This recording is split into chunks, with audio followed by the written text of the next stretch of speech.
livraria que está entre as 10 mais bonitas do mundo, inspirou a autora do filme Harry Potter. Ótima opção para aqueles que são fãs do filme, além dos livros interessantes que a livraria possui e seu acervo para vender.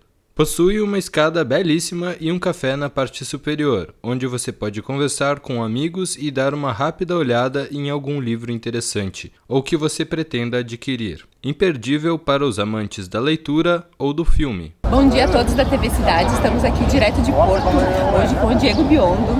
Nós já tínhamos conversado anteriormente para marcar essa conversa em Farroupilha, mas pelas coincidências da vida e coincidências do destino, estávamos nós dois aqui em Porto e resolvemos marcar essa conversa para cá. Então eu queria que o Diego falasse um pouquinho do que ele está fazendo aqui em Portugal, da sua experiência aqui em Portugal e primeiro, claro, se apresentasse, contasse para nós um pouco da sua história, um pouco do seu espírito empreendedor, espírito desbravador, esse espírito viajante que você passa muito para nós pelo Instagram e pelos seus negócios. Legal. Primeiramente, obrigado, Aline, pelo convite. É um prazer estar aqui com você. E, bom, estou em Porto porque estou indo para Israel na semana que vem. E aí, em Israel, a gente vai ter um encontro de um grupo que eu participo, é um grupo que chama de Mastermind, onde pessoas que estão mais voltadas para o meio digital se encontram uma vez por mês em cada país do mundo para falar sobre negócios e trocar informações e trocar principalmente experiências de negócio. Sobre mim, eu sou um empreendedor, comecei muito cedo com o meu pai na cidade de Farroupilha. Aos 14 anos eu já trabalhava na padaria Bimbo, para quem conhece das antigas aí. E bom, e aí a veia vem desde desse período, né? A gente teve alguns problemas, como todo mundo tem. Eu digo que eu quebrei aos 18 anos, porque a padaria do meu pai fechou, mas é uma experiência que faz com que a nossa casca fique um pouco mais dura. E depois de um tempo eu voltei a empreender em Farroupilha mesmo, com uma escola de idiomas, Talkers Idiomas, onde é um dos meus negócios atuais. Além da Talkers, eu também tenho uma franquia da Clube Melissa e agora estou entrando no meio digital aí bem forte para tentar fazer a conexão entre os três negócios. Acho que a sacada do que eu faço hoje é como que eu integro o varejo, o serviço e agora o digital. Acho que esse é o meu principal desafio hoje e aí é um pouquinho disso que eu venho fazendo no meu dia a dia. Cara, como empreendedor, acho que uma das principais coisas que eu me vejo assim, ponto forte do que eu faço hoje, é de eu não precisar estar na empresa para os negócios acontecerem, né? E aí a gente pode estar aqui hoje tomando um café em frente à livraria Lelo, que é onde a escritora do Harry Potter sentava para escrever o livro, e aí eu acho que talvez como uma das principais forças que eu tenho hoje é poder tocar o negócio, não estando diretamente no negócio. E o primeiro carimbo no passaporte do Diego foi para onde? Cara, o primeiro carimbo no meu passaporte foi para Argentina. Eu trabalhei na Embaixada do Brasil, na área comercial, quando eu tinha 18 anos. Fui um dos primeiros, em Farroupilha, fui o primeiro intercambista do núcleo de Farroupilha, que era a UX, né, Universidade de Caxias do Sul. E fui para lá para fazer um estágio de 2 meses junto à Embaixada do Brasil. Então essa foi a minha primeira experiência e essa foi a que abriu as portas, né? Porque quando eu tinha meus 18 anos eu não pensava em como eu ia fazer para comprar o meu primeiro carro, mas pensava em como que eu vou fazer para fazer minha primeira viagem, né? E quando eu volto de Buenos Aires, eu já começo a planejar como que eu vou fazer a segunda, né? E a segunda tinha que ser um pouco mais longe. E nessa época, então, eu comecei trabalhando numa empresa grande lá em Caxias do Sul, Marco Polo, na área de marketing. E aí começo a fazer toda a minha programação de como que eu vou sair de lá para poder fazer meu segundo intercâmbio, que aí é para Londres, né? Ontem até gravei um stories aqui na praça, tinha um pessoal da Escócia comemorando o jogo do Rangers. E eu falava inclusive disso, né, de como que era as diferenças do sotaque do inglês americano para o inglês britânico, para o inglês da Escócia, né? E eu brincava muito com isso, da dificuldade que era para se entender, mesmo sendo inglês, né? Como eu trago um pouquinho do português de Portugal, né? E isso a gente sente muito, enfim, quem não tem tanta fluência em inglês, que daqui a pouco não consegue distinguir tanto os sotaques assim, mas tanto o português nosso como o português aqui de Portugal tem muita diferença, né? Tem muita... Por exemplo, nós estávamos numa quinta, nós dormimos numa quinta próximo a Sintra, e nós estávamos procurando um açougue para nós iríamos fazer um jantar na quinta. Açougue é talho. Então nós ficamos procurando o açougue, claro, conversando, né? Logo a gente se entendeu que açougue é talho, mas então tem uma série de diferenças, né? Assim como o inglês. E aonde surgiu essa ideia de ter escolas de idiomas? Cara, a escola de idioma é uma ótima pergunta. Eu faço meu primeiro intercâmbio para a Inglaterra e ao voltar, meu pai, sentindo que o filho iria para longe de novo, porque quando eu volto eu digo, meu Deus, não posso ficar aqui, né? Aqui o mundo é muito grande, tem muita coisa. E aí meu pai começa a trazer ideias de negócios para segurar o filho na cidade. Então meu pai vem e me fala, ai Diego, tem uma loja de roupa aqui no centro de compras. Eu digo, pai, mas nem a pau, tu acha que eu vou ficar acordando 5 da manhã para vender roupa? Aí no outro dia ele vem, Diego, achei uma cafeteria pra ti. Mas eu digo, pai, mas nem a pau que eu vou ficar em cafeteria. Já tivemos 10 anos de padaria, cara, tu tá maluco? Cara, cada dia ele vinha com uma ideia pra mim. Aí teve um dia, e aí nisso eu já tava indo, eu ia pros Estados Unidos, era a minha segunda viagem. E aí ele vem, Diego, tem uma escola de idiomas. Foi a primeira vez que eu não disse não no mesmo segundo. Eu digo, peraí, inglês eu já falava, espanhol também, eu tenho cidadania, tem a ver com intercâmbio, com conhecer pessoas e tal. Aí foi a primeira vez que eu não falei não de cara, e aí a gente foi um pouco mais a fundo. Era uma escola que era uma outra bandeira, era a bandeira Skill na época, e aí a gente acabou fechando o negócio com o Ângelo Bartelli na época, que era o dono da escola. A escola já tinha mais de 15, 20 anos na cidade. E aí juntamos lá uma dúzia de cheque, galinha, papagaio, cachorro, prometemos lá e se endividamos, enfim, e conseguimos dar o start nesse negócio. Apostamos todas as fichas e mais um pouco. 6 meses depois, o seu Roberto, meu pai, falece num acidente de carro. E aí a gente diz que as coisas são escritas assim por linhas tortas, então ele estava querendo mesmo me encaminhar, talvez, para me deixar com alguma estrutura. E aí inicio com a minha primeira escola, e logo depois a segunda, e depois a terceira, e depois a quarta, e depois a quinta. Acabamos tendo uma operação bem robusta na Serra Gaúcha, e chegamos a ser aí a segunda maior operação da rede Skill no Brasil, e essa foi um pouquinho da história com a Skill, né? E depois de um tempo eu decido que... E paralelo a isso, viagens. Sempre paralelo a isso, viagens. Porque eu sempre me estruturei de uma forma que as empresas possam ser geridas à distância.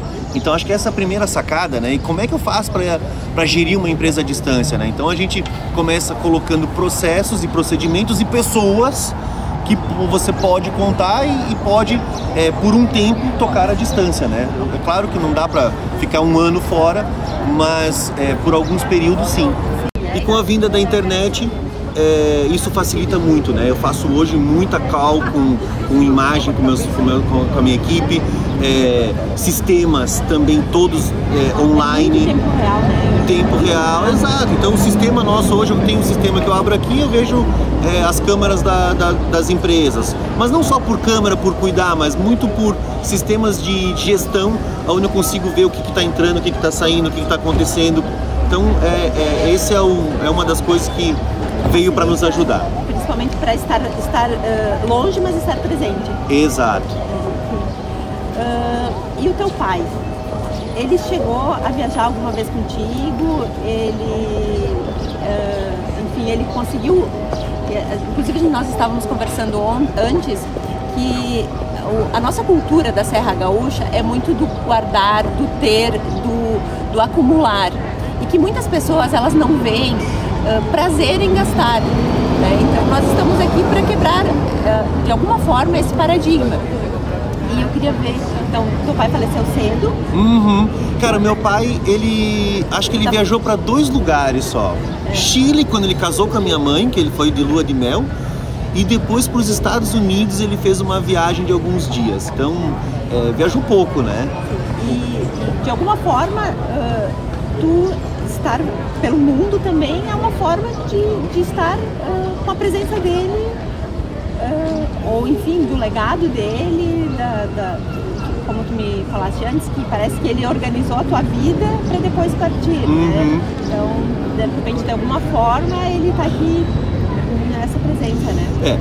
O meu pai, como a nossa origem italiana, e aí nós estávamos conversando antes isso, as pessoas são muito voltadas pro ter, né? Por ter talvez a gente não pode julgar também, porque passaram talvez por momentos difíceis e tal, né?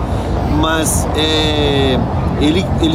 a nossa cultura gosta muito daquela coisa onde você consegue pegar, né? Então ter a casa de esquina, ter o carro novo e tal. E é uma das coisas que eu nunca dei tanta ênfase na minha vida, entendeu? As coisas vêm naturalmente, eu acho que é isso.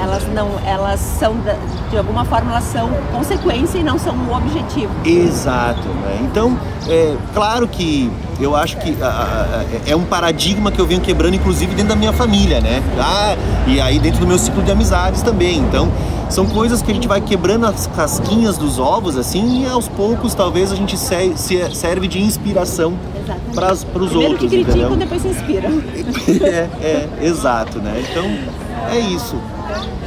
E no Brasil, aonde tu foi, o que tu mais gostou? Porque assim, nós às vezes subestimamos o Brasil, mas tem muita coisa linda, assim. E isso também é uma questão de que muita gente, eu não tenho dinheiro para viajar. Tem muita coisa próxima, tem muita coisa barata para se fazer, tem muita coisa linda no Brasil, no Rio Grande do Sul, na nossa região. E eu queria que tu me falasse alguma experiência que tu tiveste. Cara, o Brasil é maravilhoso. Eu conheço muito o Brasil, muito mesmo, assim. E aposto que tem... E tem muito mais para conhecer, mas conheço bastante. Assim, tem gente que não conhece Cambará ali na nossa região, né? Que é um dos lugares mais maravilhosos que tem no nosso Brasil. Se não no mundo, assim, é uma lindo. Beleza ímpar. É lindo. Então, assim, do Brasil, cara, tem alguns lugares, eu conheço todas as Chapadas, por exemplo. Chapada dos Veadeiros. Chapada dos Veadeiros eu já fui umas 15 vezes. Assim, Chapada dos Veadeiros eu fui quando não tinha asfalto lá, eu fui há muito tempo atrás.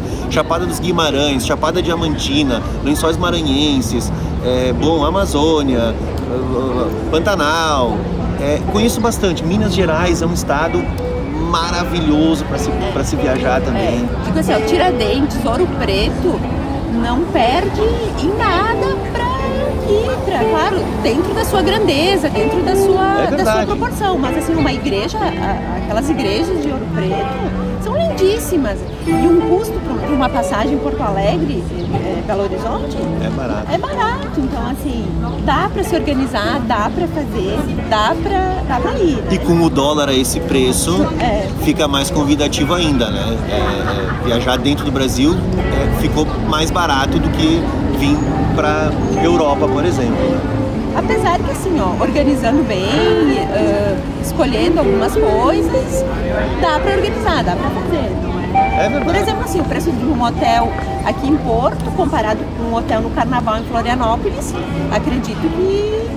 Cara, são escolhas, né? São escolhas, São escolhas, né? São prioridades na vida, né? São escolhas, é verdade. E um lugar que tu fostes e uma expectativa e se decepcionou, assim. Não era tudo isso, ou não sei se voltaria pra cá. Cara, sabe que eu tento sempre não criar muita expectativa com os lugares que eu vou. Segredo, né?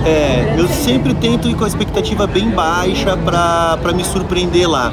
E o que eu gosto mesmo de fazer é entrar na cultura do local, sabe? Então eu gosto de ir aonde os locais frequentam. Mercado é ótimo. Mercado é legal, é ótimo, assim. Então a sacada da viagem é tentar, e tento sempre conectar com as pessoas, sabe? Conversar, saber um pouquinho do idioma, de onde você tá indo. Tá, tô indo agora pra Israel, cara, palavras básicas, obrigado, bom dia, como vai você, shukran. Então pegar algumas palavras e você tentar fazer essa conexão com as pessoas, entendeu? Então... E eu acho que isso, voltando à questão da escola de idiomas, para quem não fala um segundo idioma, isso é muito importante, né? Por exemplo, nós estávamos em Óbidos ontem, e aí conversando com uma lojinha de souvenirs, conversando com os proprietários, 2 senhores, aquela lojinha estava na sala de jantar da propriedade da família que está com eles há 300 anos. Aí eles conversaram, enfim, claro, em português, meu marido entendeu bem, porque o inglês dele é razoável. Se é lá na Alemanha, tu compra teu souvenir e vai embora, porque às vezes se a pessoa não fala inglês ou não fala o teu idioma, limita, né? Limita. E então, gostaria que tu falasse um pouco da importância da língua. Cara, do inglês. Não é porque eu tenho escola de inglês, até porque antes de eu ter escola de inglês eu já fazia e já sabia o idioma, né? Mas assim, se você quer dar alguma coisa pro teu filho, dá um curso de idioma, cara. Eu acho que é mais, pra mim hoje, não é por nada, mas eu acho que é mais importante do que ter uma faculdade. Porque às vezes não adianta tu ter a faculdade e não conseguir se comunicar e não poder... Hoje o mundo tá muito globalizado, você vai sair da sua cidade, vai se comunicar, que não seja fisicamente, pela internet. Então hoje 90% da internet está toda em inglês. Então e aí a Talkers hoje tem uma sacada muito legal, que a gente traz pessoas de várias partes do mundo para fazer. A gente tem um programa que chama Host Family, ou seja, se você é aluno da escola, você pode hospedar um estrangeiro na tua casa. Todo mês vem um cara de fora para Farroupilha. Então agora tá lá uma menina do país de Gales e tá sendo hospedada lá. Então isso é muito legal, porque a gente traz de alguma forma também a experiência de fora para dentro, e você hospeda a pessoa ali e aí você troca muita cultura, muita informação. É uma experiência bem legal. Então a minha visão hoje idioma é a base, é o primeiro. Depois você vai para uma faculdade, para um curso técnico e tal, mas começa por aí. Não consegue fazer um curso técnico ou grandes coisas quando tu tem 12 anos de idade, né? Exato, então, começa ali. Você pode fazer com 12 anos de idade. Não pode trabalhar, não pode estudar além do que está ali na norma. O que vai fazer? Vai para o curso de inglês. Claro. Sem falar que a facilidade que um adolescente tem. Eu fui estudar inglês adulta. E vou te dizer, é bem mais difícil. É muito mais difícil. É bem mais difícil. Por quê? Porque a criança, ela quando você tá nessa faixa etária infantil, ali dos 7 anos até os 15, 16, o teu HDzinho, a memória tá vazia. É só jogar a informação para dentro, você absorve muito mais fácil. Quando você tá na vida adulta, cara, você já tem todo o estresse do dia a dia, do trabalho, da casa, da família e tal. E no período de criança você não tem isso. Então é a melhor fase, a gente fala isso lá na escola, né? Dos 7 anos até os 12 é ali, porque você ainda não é adolescente, tem mais isso. E quando você vira adolescente, cara, aí vem 1 bilhão de hormônios na tua cabeça e você dispersa muito fácil. Então, uma dica hoje bem importante é, cara, nessa faixa etária, dos 6 até os 12, investe aí, porque depois você já pavimentou essa estrada pro teu filho. E aí tu falaste também que tu tem dupla cidadania. E tu tem cidadania espanhola. Espanhola. Que não é também o padrão da nossa região, né? Não. Não tem dupla cidadania na Serra Gaúcha. Sim. Normalmente tem cidadania italiana, né? Vovó é imigrante. Minha avó é viva ainda, mora em São Paulo. Tem 89 anos e veio imigrando da Espanha, fugindo da Guerra Civil Espanhola, que veio de navio, ficou 30 dias viajando no navio E a gente, e foi uma das, cara, essa foi uma das principais sacadas que a minha mãe e meu pai tiveram quando a gente nasceu. Foi ir no consulado, encaminhar a nossa cidadania como espanhóis, minha e da minha irmã. E o processo é parecido com a italiana? Não sei se também você conhece o processo italiano. Conheço um pouco. Mas tem alguma outra particularidade? Cara, pra nós foi bem simples, porque minha avó é viva, ela é espanhola, ela fala um portunhol ferrado, e minha mãe já tinha a cidadania dela, então minha mãe só passou pra mim. Então eu não tive que entrar com o procedimento que se faz geralmente da italiana, que é o teu bisavô que já faleceu. A gente não teve isso. Foi bem fácil. Foi fácil também pela proximidade da família. Da família está viva ainda. Então vovó está viva e passou bem facilmente para nós. Isso te abriu alguma porta? Como é que... Cara, todas. Todas. Se você tem condições de fazer a dupla cidadania, abre todas as portas. Por exemplo, para ir para os Estados Unidos, eu não preciso fazer o visto. Eu faço visto online, né? Então, para vir para a Europa, cara, você tem uma fila dos brasileiros, dos estrangeiros e a fila dos europeus. Então, isso abre muita porta, inclusive, para trabalhar, né? Legalmente aqui, sem precisar de visto nem nada. Então, é uma coisa que eu recomendo. Se você tem essa descendência que você consegue encaminhar e passar pro teu filho, não, porque às vezes assim, mas é que eu já... Cara, pensa no teu filho. Se você já não tá mais na idade de fazer uma aventura, de sair, largar tudo, pensa no filho, né? Você encaminhou? Sim, já tenho encaminhado, mas como o processo é lento, né, no Rio Grande do Sul, acho que mais uns 2 anos deve... E depois você pode passar para sua pequena também. Foi a partir do nascimento dela que me deu. Olha aí, ó. Bem assim.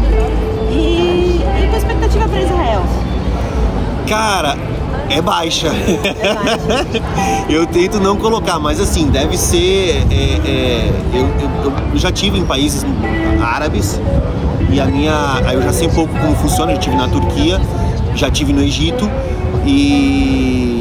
mas eu tô vendo bem pelo lado de um pouco mais espiritual, de ter uma jornada, entender um pouco melhor a situação geopolítica que eles têm também, porque é uma situação aquela briga entre palestino e israelense, e eu já sei um pouco que você tenta entender e não consegue dar razão para ninguém, porque cada um conta, tem a sua razão, mas a minha ideia principal é de fazer uma imersão dentro da cultura, principalmente do lance de Jesus Cristo, do cristianismo também. Nós fomos em Israel em 2016 e até tem uma história ótima de lá, porque olha só, nós fomos São Paulo, Toronto, ficamos 12 horas em Toronto, conhecemos a cidade ali, outro voo, Toronto, Tel Aviv, mais 11 horas, né? Então a gente chegou lá, aí não nos deixaram entrar na imigração, porque eles não entendiam o porquê dessa conexão toda. Enfim, aí assim, a gente ficou umas 4 horas na imigração, nos revistaram, nos questionaram, enfim, aí nos liberaram, aí a gente pegou o carro que a gente tinha alugado, chegamos em Tel Aviv, era Shabbat. Tava tudo fechando, tudo assim. Sabe aquela hora que tu não sabe se tu se joga só na cama sujo, se tu vai comer, se tu vai tomar banho. Enfim, tomou um banho, desmaiou na cama umas 2 horas. Acordamos assim, onde estou, quem sou eu?